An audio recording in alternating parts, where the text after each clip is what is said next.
Hola a todos, una nueva entrega de esta aproximación, de esta experiencia, de este proyecto que nos hemos pensado con César que se llama Entrevistas. Hoy estamos desde un lugar hermoso, la ASAP, la Academia Superior de Artes de Bogotá. Estamos con un invitado que pues César nos va a presentar. Bueno, les quiero presentar a César, un gran amigo mío, dramaturgo, ha llevado ya muchas obras a las tablas. Tiene una compañía, ya nos hablará de ella, y hoy vamos a entonces enfocarnos a literatura y teatro, y vamos a ver algunos trasvases de la obra garciamarquiana a las tablas. César, un gusto tenerte con nosotros. Qué gusto estar acá con ustedes, qué gusto compartir estos espacios maravillosos con ustedes también. Bueno, César, cuéntanos un poquito de tu compañía, quién eres, dónde te formaste, para que quienes nos están escuchando se hagan una idea de quién es César. Bueno, yo empecé estudiando teatro como en el colegio y allá como que me envicié por las artes. Eso es muy chistoso porque las artes se vuelven al final un vicio. Y entonces, un vicio porque eso no es bien pago, ¿no? Uno tiene que pagar para hacer arte en este país. Y después en la universidad decidí estudiar arte dramático, estudié con el Teatro Libre en la Universidad Central, que es mi pregrado de allá, me gradué como actor formado. Y en la maestría, decidí la maestría en la Nacional, que es una maestría muy bonita que se llama Maestría Interdisciplinaria en Teatro y Artes Vivas, donde entrecruza como el teatro con todas las formas teatrales, con todas las formas artísticas y las teatralidades dentro de esas formas artísticas. Y ahí decidí empezar a escribir, empezar a dirigir. Fundamos una compañía con un grupo de amigos de la universidad hace 9 años, el próximo año ya son 10 años, que es la Compañía Nacional de las Artes, como con esa premisa, como con la premisa de entender el teatro no únicamente desde la dramaturgia teatral, sino desde todas las formas teatrales que encierran las demás artes. Y tenemos una sede en la Soledad, una casa de esas casonas grandes, ya tenemos un teatro pequeño, un salón de ensayo, espacios para vestuario, y ahí funcionamos hace 4 años. Qué bien, César. César, un saludo un poco a tus estudiantes, porque yo sé que tienes muchos estudiantes, ya has pasado por muchas universidades, y qué rico que los saludes a ellos. Bueno, qué rico, ¿no? Sí, yo soy súper parcero de los estudiantes porque como que siempre me considero que estoy estudiando de nuevo con ellos, como que enseñar hace que el aprendizaje que los profesores se replanteen y que yo esté constantemente poniéndolos en tensión. Entonces, a los chicos de la Universidad Central, a los chicos de la SAP, de la Universidad Distrital, a los del Bosque, enseñé un montón de tiempo en el SENA también, hay artes en el SENA, entonces a todos ustedes muchos saludos y qué chévere que estén acá acompañándonos. Excelente, César. A mí me llama la atención algo, digamos que para aprender también, y es esa relación literatura-teatro. Cuando uno se remonta, por ejemplo, a las artes mayores, entonces uno se da cuenta que nacen pues, con la cultura occidental, ¿no? Por allá en Grecia, en la Grecia clásica. Y tal vez hay muchos de ellos que nos están viendo que ven de pronto emancipado lo literario de lo teatral. ¿Cómo tú percibes esa relación? Uy, es como el teatro escrito es literatura, porque el teatro pues escrito, es letra, entonces eso no, como que si no está interpretado, no está llevado a una puesta en acción, sigue siendo literatura. Y la literatura tiene toda la potencia de la teatralidad. Yo cuando estudiaba Dostoyevsky se basa siempre en el diálogo, ¿no? Siempre los personajes, entendemos a los personajes porque entre ellos están conversando. Y es maravilloso cuando en algún momento como de mi vida en el Teatro Libre decidimos hacer un ciclo Dostoyevsky y empiezo a entender toda la potencia que tiene la literatura dentro del teatro, más allá del teatro, por ejemplo. Porque si, pues, no sé, nosotros hemos adaptado, creo que es como una fijación de la compañía, adaptar la literatura al teatro, porque a veces la dramaturgia se queda corta en descripción, como uno lee una novela y uno puede pegarse unos viajes, unas 7, 8 líneas narrativas al tiempo, dislocación en el tiempo, dislocación en el espacio, uno puede entrar en la mentalidad de los personajes desde afuera, pero también desde dentro del personaje. Esa potencia la tiene la literatura. El teatro, no. Entonces uno lee Shakespeare y pues sí o sí Shakespeare escoge una línea narrativa, escoge la venganza de Hamlet contra su madre y su tío y por ahí se va el asunto.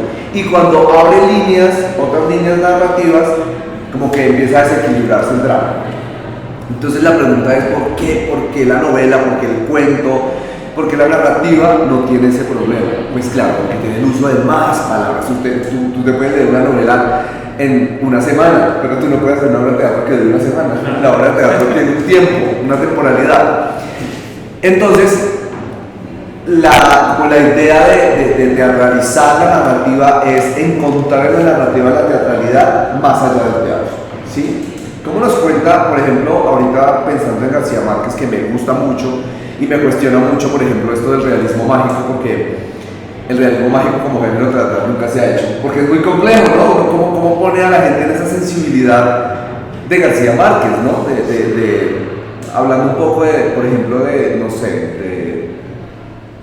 de Tu rastro de sangre sobre la nieve, que es un cuento que necesita tiempo para entender que una mujer se desangra porque la pincha una flor, se desangra en un viaje entre Madrid y París. Pero ¿cómo hago eso en el teatro que no sea contado otra palabra? ¿Cómo pongo al espectador en ese nivel de sensación de esta mujer que siente que no está pasando nada, pero saca su dedo por el carro y mientras va pasando el tiempo se va desangrando, pero sigue hablando con su esposo de cosas banales, pero la magia de la narrativa nos va diciendo que se está desangrando y uno va viajando con ella y va diciendo, pero te estás muriendo, pero ella sigue hablando acá de su matrimonio porque está recién casada y de todo lo que va a hacer. Entonces uno en el cuento lo siente, pero uno se pregunta, ¿cómo puedo contar esto en el teatro? En el cine lo puedo contar, porque digamos que la potencia de la imagen fotográfica del cine nos permite hacer esas dislocaciones. Por eso casi siempre es más fácil pasar de la narrativa al cine que de la narrativa al teatro. Y ahí está el riesgo, y ahí está como el reto, como la potencia que uno dice, sí se debe poder hacer, ahora ¿cómo lo hago? Yo creo que sí hay herramientas para hacerlo. Bueno, yo ahí tengo como discrepo un poco, pero por ejemplo porque vi hace poco la película de la triste historia de la Cándida de Heréndida, y es un guión muy pegado al cuento, y como que pierde velocidad. Pero eso es otra cosa. César, alguna vez nos hablabas o me comentabas a mí que me decías, escribe teatro, aquí nadie escribe teatro. ¿Por qué crees que en Colombia nadie escribe teatro y todo el mundo se lanza a escribir novela, cuento?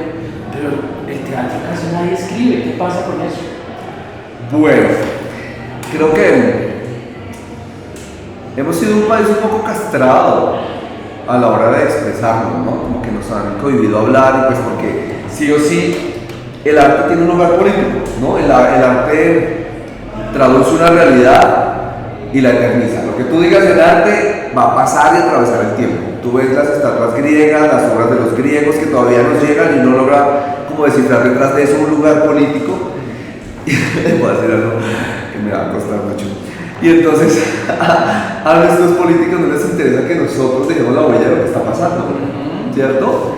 Porque no es la historia que ellos quieren contar, porque la historia que ellos quieren contar es otra. Entonces, la que están contando. Incluso actualmente el país vive unas circunstancias históricas trascendentales, pero lo que se cuenta hacia afuera es otra cosa, ¿no?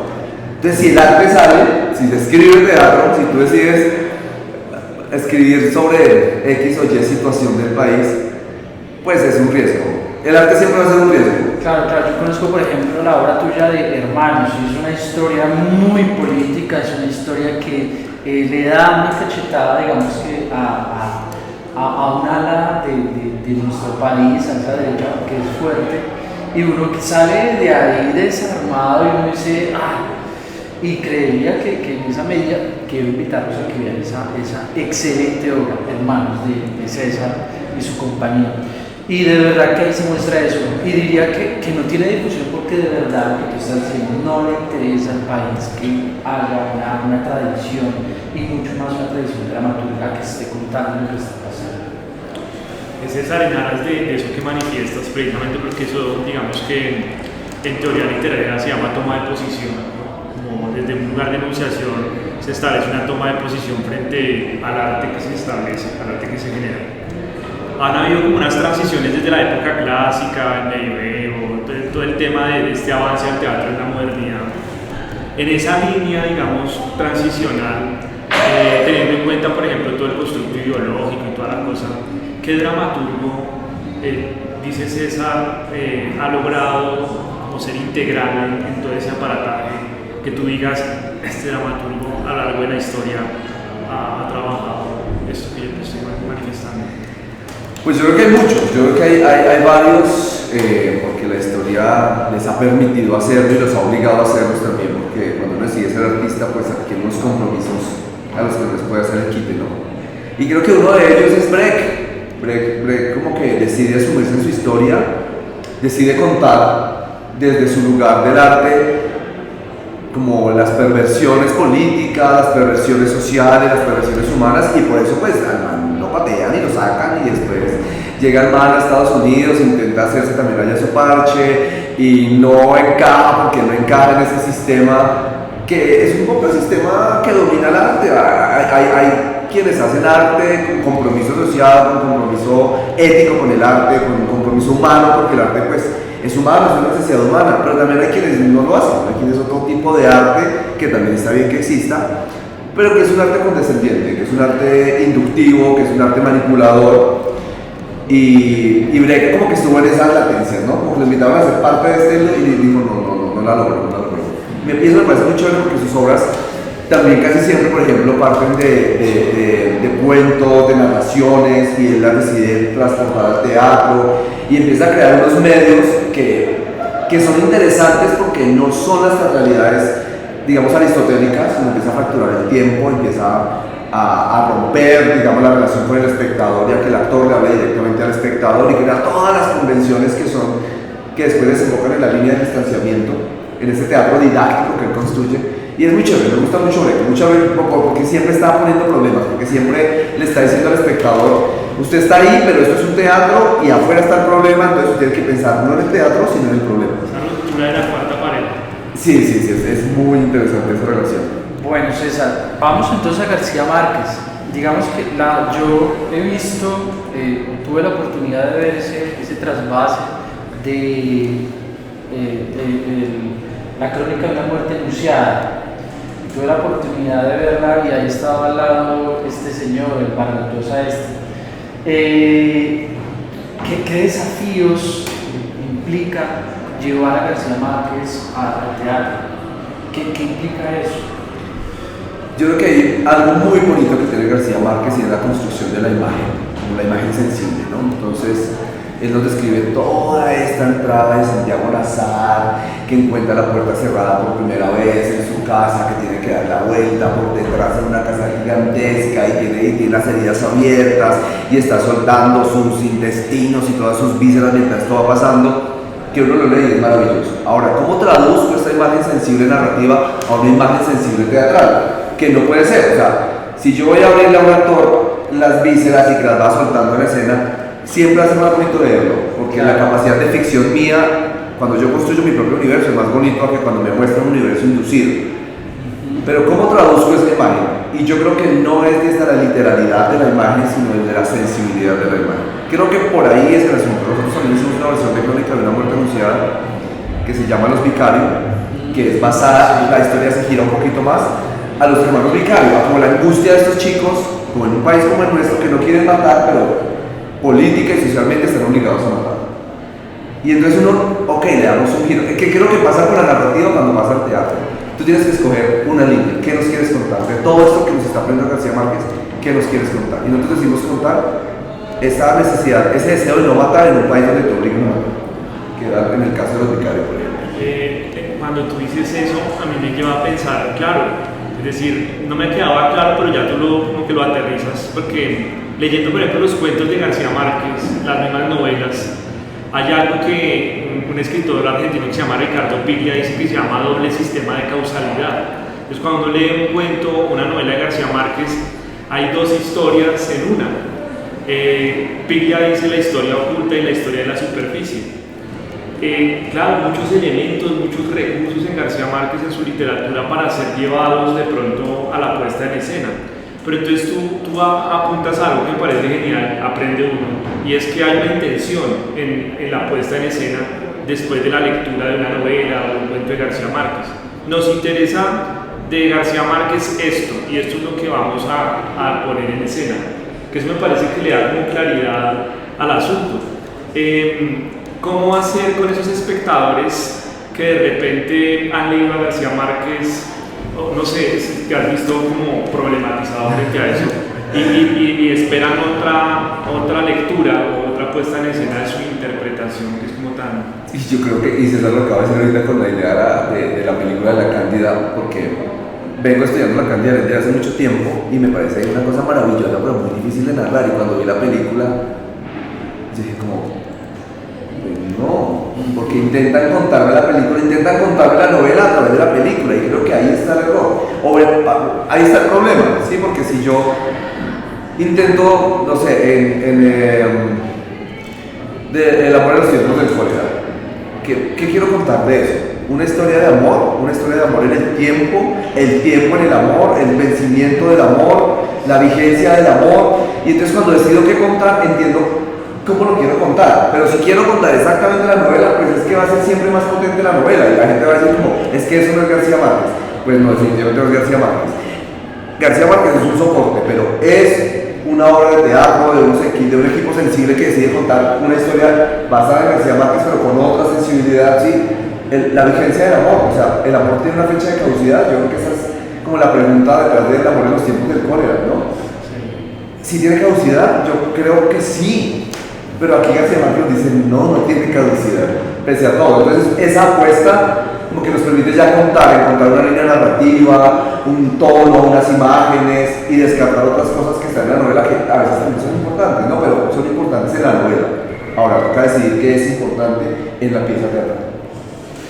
Bueno, César, como para ir cerrando ya este tema de García Márquez, ya para irnos despidiendo, pero antes de eso, por favor, suscríbanse al canal. Ahí la campanita. Hacemos todo un esfuerzo para que ustedes nos sigan viendo. Mauricio consiguió trabajo. No, estoy desempleado en este momento. No, estoy igual, estamos buscando trabajo, este es el despacho. Pero bueno, para ir cerrando, Cecita, ¿por qué García Márquez? ¿Por qué llevar a García Márquez al teatro? Muchas razones. Uno, como que se me arruga el corazón un poquito, porque es un lugar sensible colombiano, porque si me preguntas por qué La Cándida, porque es una historia de sumisión, de matriarcado, de patriarcado, de violencia, contada bellamente, y entonces es más perversa, ¿no? Cuando las cosas duras y crueles están soportadas en el amor, todavía como que es mucho más fuerte de asimilar. Y creo que esa es la historia de nuestro país, como que hemos decidido, porque estamos sumergidos en el dolor y en la violencia, en contar siempre el lado bonito de eso. Y entonces eso nos hace olvidar que está la violencia. Sí. Y yo creo que hay que entender a García Márquez desde ese lado, desde el lado de que nos está diciendo, sí, es una abuela que ama a su nieta, sí es una lucha de la supervivencia de las mujeres, pero sí es un lugar de la explotación, sí es un lugar de la violación, sí es un lugar de la violencia en un país que está permitiendo que esto pase. Y entonces se vuelve un clásico García Márquez, un clásico contemporáneo que nos está hablando todo el tiempo. Porque creo que pocos escritores entran en lugares tan sensibles de Colombia. Sí, o sea, si alguien fuera a leer García Márquez, es como que belleza García Márquez, ¿no? Como todo lo que el man se alcanza a imaginar, pero si nosotros colombianos lo leemos, entendemos que nada de eso es imaginario, que todo pasa y que todo está pasando ahorita, que todo está ocurriendo y que lo estamos dejando ocurrir, que es lo peor. El arte cumple una función social por ese lado. Sí, y saben que yo creo en algo que decía García Márquez alguna vez en una entrevista sobre los poderes que mueven el mundo. Y creo que el poder más grande que mueve al mundo es el amor. Y si uno como ser humano se para ahí, en ese lugar, va a poder hacer cambios, va a poder invitar a cambios. Ese poder, sin ese poder el mundo se acaba, todo bien, se acaba. Yo quisiera decirles a los que están allá, invitarlos a estas puestas en escena que César tiene. Si quieren, ahí dejan los comentarios, ahí se les responden lugares, nombres, obras, etcétera, para que vayan. Y preguntarle también a César, además de César, que otros dramaturgos acá en Colombia contemporáneos, actuales, están haciendo también un trabajo pues análogo. A mí me gusta un montón, digamos, Rubiano, Fabio Rubiano, porque él tiene algo García Márquez, como esa capacidad de traducir la imagen literaria a lo poético. Es muy bonito, como la potencia de la imagen más allá de la palabra, que creo que el teatro occidental, como de los griegos hacia acá, se volvió un poco logocentrista, como la hegemonía de la palabra, y entonces ahí se pierde la capacidad de construir sensación, sentido, imagen. Y Rubiano lo hace, Rubiano escribe muy bonito, está María de la Palacio también, que escribe muy bonito. Creo que las mujeres colombianas escriben muy bonito. La obra de la que hablabas, de citar ahorita, Hermanos, es escrita entre una mujer y un chico, una Catalina Moscovich y Alejandro Gómez, y logran poner la palabra en un lugar de la sensación que el espectador se acaba la obra y queda como, mierda, ¿qué es esto que acaba de pasar acá? ¿No? Y creo que a eso hay que apuntarle. Creo que hay que un poco romperle el cuello a las tradiciones, a las cosas godas del teatro y apostarle a cosas nuevas. Hay gente muy pilas escribiendo ahorita, muy pilas, Santiago Merchán, Jorge Hugo Marín, Tania Cárdenas. Bueno, hay mucho dramaturgo intentando, y creo que lo que falta es abrirle el espacio, abrir los escenarios y abrir las oportunidades. Bueno, vamos entonces a ir cerrando y hay que torcerle el cuello al cisne, se le decía a García Márquez cuando estaba escribiendo, es decir, hace modernismo.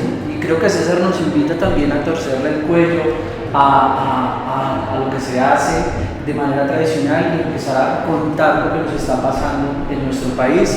Y César, te agradecemos por lo que nos cuentas, por lo que nos hablas, y quedo muy agradecido por esta charla. Gracias, César. No, a ustedes por hacer esto, a ustedes por acompañarnos. Qué bonito como siempre estos intercambios y poder seguir estas iniciativas tan chéveres, que a veces uno se sienta a conversar con amigos y eso queda como en la charlita, pero la gente dice, ojalá la gente pudiera escuchar esto. Ahora están escuchándolo. Bueno, lo que hace es estar sin trabajo, por favor. ¡Chao!